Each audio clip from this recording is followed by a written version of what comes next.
എങ്ങനെ ഇത് സംഭവിച്ചു എന്ന് നമുക്ക് മനസ്സിലാവുന്നില്ല. എന്താണ് നിലപാടെടുക്കേണ്ടത് എന്നുള്ളതിനെ സംബന്ധിച്ച് നാളെ ഒരു തീരുമാനമെടുക്കും. അവർ ബന്ധപ്പെട്ടിരുന്നു, പക്ഷേ ഞാൻ ആ കാര്യത്തിൽ ഒരു മനസ്സ് തുറന്ന് പറഞ്ഞിട്ടില്ല. ഉടനടി പ്രഖ്യാപിക്കും. ഞാൻ അതിനകത്ത് അഭിപ്രായം പറയുന്നില്ല. എന്ത് അയോഗ്യതയാണ് എനിക്കുണ്ടായിരുന്നത് എന്നുള്ളത് അറിയണം എന്ന് പറഞ്ഞിട്ടുണ്ട്. ചങ്ങനാശ്ശേരിയിൽ വിജെ ലാലി UDF സ്ഥാനാർത്ഥിയാകുമെന്നുള്ളതായിരുന്നു പൊതുവെയുള്ള വിലയിരുത്തൽ. എന്നാൽ അവസാന നിമിഷം വിജെ ലാലിയുടെ പേര് വെട്ടിക്കൊണ്ട് വിനു ജോബിന് സ്ഥാനാർത്ഥിത്വം ലഭിച്ചിരിക്കുകയാണ്. ഇതിൽ വിജെ ലാലി തൻ്റെ അതൃപ്തി പാർട്ടി നേതൃത്വത്തെ അറിയിക്കുകയും ചെയ്തിട്ടുണ്ട്. ഇനി എന്താകും വിജെ ലാലിയുടെ അടുത്ത നടപടി എന്നുള്ളത് അറിയാനാണ് ഇപ്പോൾ ചങ്ങനാശ്ശേരിക്കാർ ഉറ്റുനോക്കുന്നത്. ഇപ്പോൾ അദ്ദേഹം തന്നെ നമുക്കൊപ്പം ചേരുകയാണ്. അവസാന നിമിഷം വരെ താങ്കളുടെ പേര് സ്ഥാനാർത്ഥി പട്ടികയിൽ പ്രഥമ പരിഗണനയിലുണ്ടായിരുന്നതാണ്, പക്ഷേ അത് ലഭിക്കാത്തൊരു സാഹചര്യം ഉണ്ടായിരിക്കുന്നു. കഴിഞ്ഞ 5 വർഷക്കാലമായി ഈ നിയമസഭാ മണ്ഡലത്തിൻ്റെ എല്ലാ പ്രദേശങ്ങളിലും എല്ലാ സമരമുഖങ്ങളിലും നേതൃത്വം കൊടുത്തുകൊണ്ടായിരുന്നു ഞാൻ പ്രവർത്തിച്ചുകൊണ്ടിരുന്നത്. പാർട്ടി പറഞ്ഞ എല്ലാ പരിപാടികളിലും പൊതുജനങ്ങളുമായി ബന്ധപ്പെട്ട എല്ലാ പരിപാടികളിലും നിരന്തരം ബന്ധപ്പെട്ടുകൊണ്ടാണ് ഇരുന്നുകൊണ്ടിരുന്നത്. പക്ഷേ ഇപ്പോൾ അവസാന നിമിഷം പാർട്ടി നേതൃത്വം ഈ സീറ്റ് വേറൊരാൾക്ക് കൂടി. എന്താണ് അതിൻ്റെ കാരണം എന്ന് എനിക്ക് മനസ്സിലാവുന്നില്ല. എന്താണ് എനിക്ക് പാർട്ടി സീറ്റ് ലഭ്യമാകും എന്ന് എല്ലാവരും പറയുകയും ചെയ്തിരുന്നു. പക്ഷേ പാർട്ടി സീറ്റ് ഇപ്പോൾ വേറൊരാൾക്കാണ് കൊടുത്തിരിക്കുന്നത്. ആ ഒരു പ്രതിഷേധം ഞാൻ പാർട്ടിയെയും അതൃപ്തി ഞാൻ പാർട്ടി നേതൃത്വത്തെയും ഭാരവാഹികളെയും ഒക്കെ അറിയിക്കുകയും ചെയ്തിട്ടുണ്ട്. സീറ്റ് നൽകാമെന്ന് പാർട്ടി നേതൃത്വം അറിയിച്ചിരുന്നതാണ് നേരത്തെ. പാർട്ടി നേതൃത്വം ആ കാര്യത്തിൽ ഏകകണ്ഠമായി ഉറപ്പുണ്ടാവും എന്നുള്ള പ്രതീക്ഷയായിരുന്നു എല്ലാവർക്കും, ഈ നിയമനത്തിലെ എല്ലാ ഭാരവാഹികൾക്കും ഉണ്ടായിരുന്നത് എന്നുള്ളതാണ് വാസ്തവം. ഈ നിയമനത്തിലെ 80% ഭാരവാഹികൾ, 80%-ന് മുകളിൽ ഭാരവാഹികളും ഈ കാര്യം ആണ് പാർട്ടി നേതൃത്വത്തോട് പറഞ്ഞിട്ടുള്ളത്. താങ്കളെ സ്ഥാനാർത്ഥിയാക്കണമെന്നുള്ളത്. അതെ, സ്ഥാനാർത്ഥിയാക്കണമെന്നുള്ളതാണ് പറഞ്ഞിട്ടുള്ളത്. പിന്നെ എങ്ങനെ ഇത് സംഭവിച്ചു എന്ന് നമുക്ക് മനസ്സിലാവുന്നില്ല. താങ്കളുടെ അതൃപ്തി അല്ലെങ്കിൽ വിയോജിപ്പ് പാർട്ടി നേതൃത്വത്തെ അറിയിച്ചിട്ടുണ്ട്? ഉണ്ട്, തീർച്ചയായിട്ടും പാർട്ടി നേതൃത്വത്തോട് ആ കാര്യം പറഞ്ഞിട്ടുണ്ട്. കാരണം 5 വർഷം ഈ സമരങ്ങളിൽ, എത്രയോ സമരങ്ങളിലാണ്, കേരളയിൽ സമരം, നെൽകർഷകരുടെ സമരം, അധ്യാപകരുടെ സമരം, ആശാ വർക്കർമാരുടെ സമരം, കുറിച്ചി ആശുപത്രിയുമായി ബന്ധപ്പെട്ടിട്ടുള്ള തുടർച്ചയായ സമരം, അതിനകത്തെല്ലാം പങ്കാളിയും നേതൃത്വം കൊടുക്കുവാനും കഴിഞ്ഞിട്ടുണ്ട് എന്നുള്ളത് എനിക്കിപ്പോൾ അഭിമാനപൂർവ്വം പറയാനും കഴിയും. അതാണ് അതിനകത്ത് സത്യം. പക്ഷേ സീറ്റ് എനിക്ക് ലഭ്യമായില്ല. ഈ തെരഞ്ഞെടുപ്പിൽ സീറ്റ് കിട്ടും അല്ലെങ്കിൽ വിജയിക്കാൻ സാധിക്കുമെന്നൊരു ശുഭപ്രതീക്ഷ താങ്കൾക്കുണ്ടായിരുന്നു? തീർച്ചയായിട്ടും ഉണ്ട്. കഴിഞ്ഞ വർഷത്തെ സാഹചര്യമല്ല, കഴിഞ്ഞ വർഷത്തെ രാഷ്ട്രീയ സാഹചര്യമല്ല, ചങ്ങനാശ്ശേരിയിലെ സാമൂഹ്യ സാഹചര്യവും അതല്ല. അതുകൊണ്ട് തീർച്ചയായിട്ടും വിജയിക്കും എന്ന് ഞാൻ പൂർണ്ണമായിട്ടും വിശ്വസിക്കുന്നുണ്ട്. സ്വതന്ത്ര സ്ഥാനാർത്ഥിയായി മത്സരിക്കാനുള്ളൊരു സാഹചര്യമുണ്ടോ?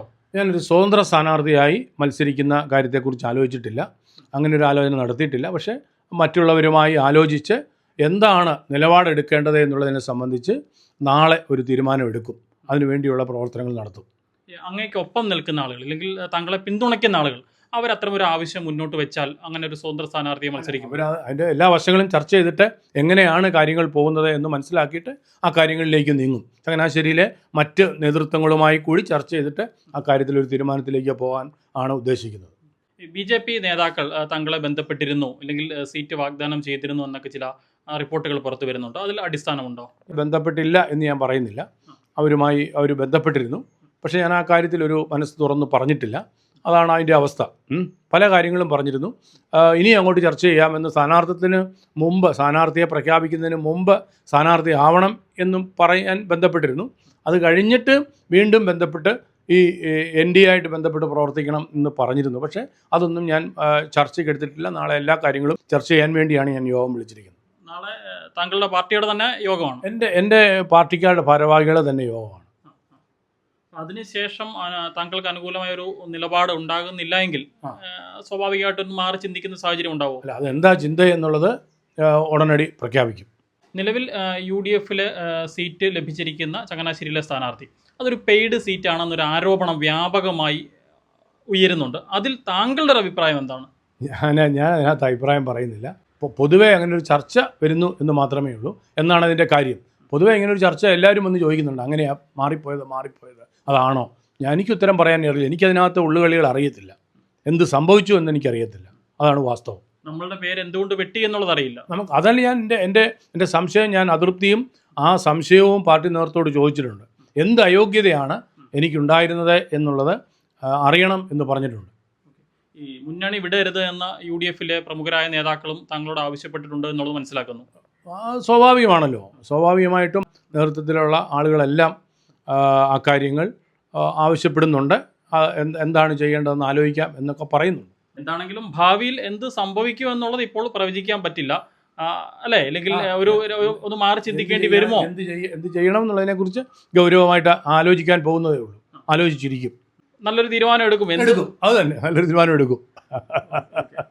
എന്താണെങ്കിലും VJ ലാലിയാണ് നമുക്കൊപ്പം ചേർന്നത്. കഴിഞ്ഞ തിരഞ്ഞെടുപ്പിൽ ചങ്ങനാശ്ശേരിയിൽ നിന്ന് അദ്ദേഹം ജനവിധി തേടിയിരുന്നു. പക്ഷേ ആ തിരഞ്ഞെടുപ്പിൽ അദ്ദേഹം പരാജയപ്പെട്ടതാണ്. അതിനുശേഷം കഴിഞ്ഞ 5 വർഷക്കാലത്തോളം മണ്ഡലത്തിൽ സജീവമായി അദ്ദേഹം പ്രവർത്തിച്ചതാണ്. എടുത്തു പറയേണ്ടത് കേരയിൽ സമരം ഉൾപ്പെടെയുള്ള സമരങ്ങൾ, അല്ലെങ്കിൽ നെൽകർഷകർക്ക് വേണ്ടിയുള്ള സമരങ്ങളൊക്കെ അദ്ദേഹം വളരെ സജീവമായി പ്രവർത്തിക്കുകയും മുൻപന്തിയിൽ നിന്നുകൊണ്ട് ആ സമരങ്ങളൊക്കെ നയിക്കുകയും ചെയ്തൊരു വ്യക്തിയാണ്. ചങ്ങനാശ്ശേരിയിൽ UDF സ്ഥാനാർത്ഥി VJ ലാലി ആയിരിക്കുമെന്ന് പൊതുവെ ഒരു വിലയിരുത്തൽ വരെ ഉണ്ടായിരുന്നതാണ്. അതിലാണ് ഏറ്റവും ഒടുവിൽ ഒരു ട്വിസ്റ്റ് സംഭവിച്ചിരിക്കുന്നത്. വിനു ജോബ UDFന്റെ സ്ഥാനാർത്ഥി ആയിരിക്കുകയാണ്. ഈ സാഹചര്യത്തിൽ VJ ലാലി അദ്ദേഹത്തിൻ്റെ അതൃപ്തി പാർട്ടി നേതൃത്വത്തെ അറിയിച്ചിട്ടുണ്ട്. നാളെ ഒരു ചർച്ച പാർട്ടി നേതാക്കളുമായി ബന്ധപ്പെട്ട് നടക്കുന്നുണ്ട്. അതിനുശേഷം തീരുമാനങ്ങൾ എടുക്കും എന്നുള്ളതാണ് VJ ലാലി വ്യക്തമാക്കിയിരിക്കുന്നത്. കോട്ടയം ചങ്ങനാശ്ശേരിയിൽ നിന്നും അരുൺ മലയിലിനൊപ്പം Rahul Irumbukuzhi, focus news TV.